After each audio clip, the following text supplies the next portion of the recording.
తెలుగుదేశం పార్టీకి బీజేపీ ఒక గుదిబండలాగా మారబోతుందా కాబోతుందా అన్న క్వశ్చన్లు కూడా రైజ్ అవుతున్నాయి. మొన్న రీసెంట్గా అమిత్ షా గారు ఒక స్టేట్మెంట్ ఇచ్చాడు. మీ ఫ్యూచర్లో ఇంకా ఏ రాష్ట్రంలో కూడా పొత్తులతో వెళ్ళాలని సింగిల్గానే పోటీ చేస్తాం. రాబోయే తెలంగాణ అదేవిధంగా పంజాబ్ అసెంబ్లీ ఎన్నికల్లో కూడా సింగిల్గానే పోటీ చేస్తాం, ఎక్కడ కానీ ఎవరితో కానీ పొత్తులు పెట్టుకోమని చెప్పేసి చాలా స్పష్టం చేయడం జరిగింది. సో ఈ పరిణామాలు కానీ కొనసాగితే ఆంధ్రప్రదేశ్ పరిస్థితి ఏమిటి రాబోయే ఎన్నికల్లో? టీడీపీ జనసేన పార్టీ కలిసి బీజేపీ ప్రయాణిస్తుందా లేకపోతే సింగిల్గా పోటీ చేస్తుందా అన్నది చూడాలి. అదేవిధంగా ఇప్పుడు ఎందుకు తెలుగుదేశం పార్టీకి బీజేపీ ఒక గుదిబండ కాబోతుంది అనేసి మాట్లాడుకుంటున్నారంటే, మమతా బెనర్జీ టీఎంసీ ఎంపీల చేరికతో కేంద్ర ప్రభుత్వానికి తెలుగుదేశం పార్టీ మైత్రి అవసరం లేకుండా పోయిందనే వాదన కూడా గట్టిగా వినబడుతుంది. ఢిల్లీలో ఇప్పటి వల్లే చంద్రబాబు నాయుడు గారికి విలువ ప్రాధాన్యత ఉండకపోవచ్చు అని చెప్పేసి కూడా మాట్లాడుకుంటున్నారు. మరోపక్క బొద్దింకల పార్టీ పుణ్యమా అని మోదీ సర్కారు పట్ల ప్రజల్లో వ్యతిరేకత ఉద్యమిస్తుంది. ఆ పడగ నీడ తెలుగుదేశం పార్టీ మీద కూడా పడుతుంది. కానీ మోదీతో పెట్టుకుంటే పుట్టగతులు ఉండవనే భయంతో భీతితో భరించక తప్పదు అని చెప్పేసి తెలుగుదేశం పార్టీ మీద కూడా చాలామంది మాట్లాడుకుంటున్నారు. సో ఢిల్లీ రాజకీయాల్లో వేగంగా వస్తుంటే మార్పులు అదేవిధంగా ఆంధ్రప్రదేశ్ మీద తీవ్రమైన ప్రభావం కూడా చూపబోతుంది. ఎందుకంటే వెస్ట్ బెంగాల్లో ఘన విజయం తర్వాత మమతా బెనర్జీ గారికి చెందినటువంటి తృణమూల కాంగ్రెస్ పార్టీని తునకలుగా చీల్చి చండాలు వేసింది బీజేపీ పార్టీ. హోంమంత్రి అమిత్ షా అదేవిధంగా ఏ విధంగా అక్కడ రాజకీయంగా ఒక అనిశ్చితిని ఏర్పాటు చేస్తున్నాడో మనం కూడా చూస్తున్నాం. ఆ పార్టీ ఆనవాళ్ళు కూడా మిగలకుండా చేయాలనేది అమిత్ షా గారి లక్ష్యంగా కనబడుతుంది. దాని ఫలితంగానే టీఎంసీకి చెందినటువంటి 20 మంది లోక్సభ ఎంపీలు మూకముడిగా బీజేపీలో చేరిపోతున్నారట. 60 మందికి పైగా ఎమ్మెల్యేలు కొత్త పార్టీ ఒక సపరేట్గా వచ్చేసి ఒక కొత్త పార్టీగా ఏర్పడి ప్రతిపక్ష హోదా పొందబోతున్నారని చెప్పేసి కూడా తెలుస్తుంది. అంటే ఇక్కడ నుంచి బెంగాల్ అసెంబ్లీలో ప్రభుత్వము ప్రతిపక్షము రెండు కూడా అమిత్ షా కనుసన్నల్లోనే నడుస్తాయనేసి చాలా స్పష్టంగా అర్థమవుతుంది. అదేవిధంగా లోక్సభలో కనీసం 273 స్థానాలు ఉంటేనే కేంద్రంలో ప్రభుత్వం ఏర్పాటు చేసే అవకాశం లభిస్తుంది. ఇప్పుడు బీజేపీ కేవలం 240 సీట్లలో మాత్రమే గెలిచింది. దానితోనే తెలుగుదేశం పార్టీ నుంచి ఒక 16 మందిని, జనతాదళ నుంచి ఒక 12 మందిని అరువు తెచ్చుకొని ప్రభుత్వం ఏర్పాటు చేశాడు మోదీ గారు. దానికోసం చంద్రబాబు నాయుడు గారు అదేవిధంగా నితీష్ కుమార్లని ఇంటి అల్లుల వలె మర్యాద ఇస్తున్నాడు మోదీ గారు. సో ఇప్పుడు మమతా బెనర్జీ బృందం నుంచి 20 మంది వచ్చి బీజేపీ పార్టీలో కలిస్తే మోదీ గారికి ఇక నుంచి ఆ ఇద్దరితో అంటే చంద్రబాబు నాయుడు గారితో అదేవిధంగా నితీష్ కుమార్ గారితో పని ఉండదు.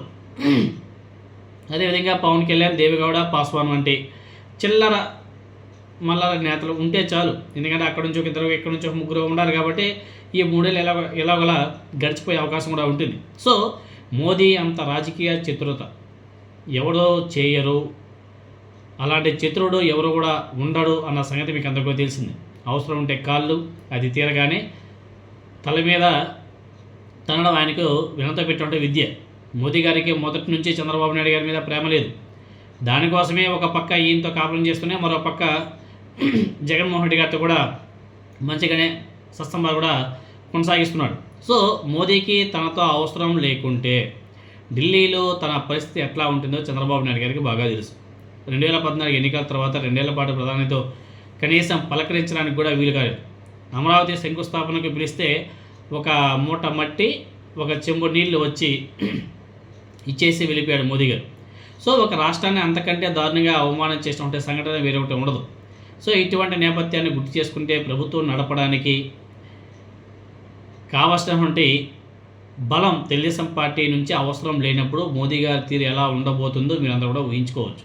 సో జూలై నెలలో మహిళా రిజర్వేషన్ అదేవిధంగా నియోజకవర్గాల పెంపు బిల్లులు ఏవైతే ఉన్నాయో అవి మంజూరు అయితే దాని తర్వాత అసలు రంగా బయటపడడం మాత్రం ఖాయం ఉంది. ఎటువంటి డౌటే లేదు. అదేవిధంగా మరోవైపు బొద్దింకల పార్టీ, కాక్రోచ్ జనతా పార్టీ ఆవిర్భావం తర్వాత సామాజిక సోషల్ మీడియా తీరు కంప్లీట్గా మారిపోయింది. మోదీ గారికి భజన చేసే కొన్ని నేషనల్ టీవీలు, రిపబ్లిక్ టీవీ కానీ, టైమ్స్ నౌ కానీ, CNN కానీ, CNN 18 ఏదో ఉంది కదా, తర్వాత ఇండియా టీవీ, ఇండియా టుడే, ఆజ్ తక్ వంటి టీవీ ఛానల్ అన్నీ కూడా ఉత్తరాది ప్రజలు బహిష్కరిస్తున్నారు. మోదీ ఒడిలో సేద తీరే బొచ్చు కుక్క పిల్లలనే అదేవిధంగా గోధీ మీడియా అనే ఇటువంటి నినాదాలతో సోషల్ మీడియాలో వీటన్నిటిని కూడా భ్రష్టు పట్టిస్తున్నారు బొద్దింకల పార్టీ. దాంతో మోదీ పాలన గురించి, వాళ్ళు కాంగ్రెస్ పార్టీపై కుమ్మరిస్తుంటే అసత్యాల బురద గురించి, మతం మత్తు ఏదైతే ఉందో ఆ మందు చల్లడం గురించి, మోదీ పాలనలో వెస్ట్ ఇండియా కంపెనీగా ఏర్పడినటువంటి గుజరాతీ వ్యాపారం దోపిడీ గురించి, అండమాన్ ఆక్రమణ గురించి, ఎఫ్సిఐ కబ్జా గురించి, ఇవన్నీ కూడా నిజాలని కూడా బయట వస్తున్నాయి. వాటిని కూడా వెలుగులోకి తీసుకొస్తున్నారు. సో ఇవన్నీ బయటకు వస్తున్నాయి కాబట్టి ప్రజల్లో కూడా ఆలోచన తీరు మారే అవకాశం కూడా ఉంటుంది.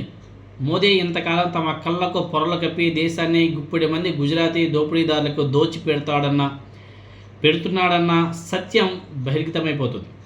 సో ఇంకా విద్యా వ్యవస్థ గురించి మీకు అందరికీ తెలిసిందే, ఎంత తక్కువ చెప్పుకుంటే అంత మంచిది.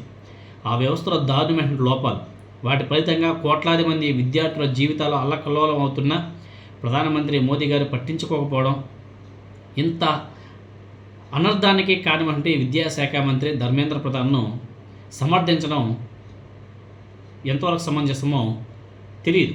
దీని మీద కూడా ప్రజల్లో ఒక తీవ్రమైన ఆగ్రహావేశాలు వస్తున్నాయి. ప్రజల్లో తీవ్రమైన ఆగ్రహావేశాలు రేకెత్తిస్తున్నాయి. ఒకసారి ఒక రాజకీయ పార్టీ మీద, ఒక నాయకుడి మీద విశ్వాసం సడలితే అనుమానాలు ఎంత పెద్ద పెనుభూతాలుగా మారుతాయో మీకు అందరికీ కూడా తెలిసిన సంగతే. ఇదే పరిస్థితి కొనసాగితే మాత్రం 2029 ఎన్నికల నాటికి బీజేపీ పరిస్థితి ఎట్లా ఉంటుందో ఊహకు కూడా అందడం లేదు. సో బీజేపీ పట్ల ప్రజల్లో ప్రతికూలత ఉన్నా దాన్ని వదిలిపెట్టే ధైర్యం చంద్రబాబు నాయుడు గారికి లేదు. వదిలితే కాటేస్తారన్న భయం ఉంది.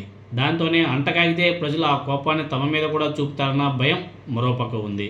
సో దీంతోనే నిన్నటి వరకు తమ పార్టీకే, తమ ప్రభుత్వానికే కొండంత అండ అనుకున్న బీజేపీ కాస్త రోజుల వ్యవధిలోనే గుదిబండగా మారిపోతుందా, దాన్ని మెడలో వేసుకొని ఊరేగాలో లేకపోతే వదిలించుకొని విముక్తి పొందాలో తెలియని అయోమయంలో పడిపోతున్నాడు నారా చంద్రబాబు నాయుడు గారు అనేసి చాలామంది మాట్లాడుకుంటున్నారు. దీనికి సంబంధించి జమీన్ రైతు పత్రిక వాళ్ళు కూడా ఒక పెద్ద కథనమే రాశారు. వాళ్ళది ఇంకా బాగా స్పష్టంగా రాశారు, మీరు అందరూ కూడా చూసుకోవచ్చు. సో ముందు చంద్రబాబు నాయుడు గారి పరిస్థితి ఎలా ఉండబోతుందో చూడాలి.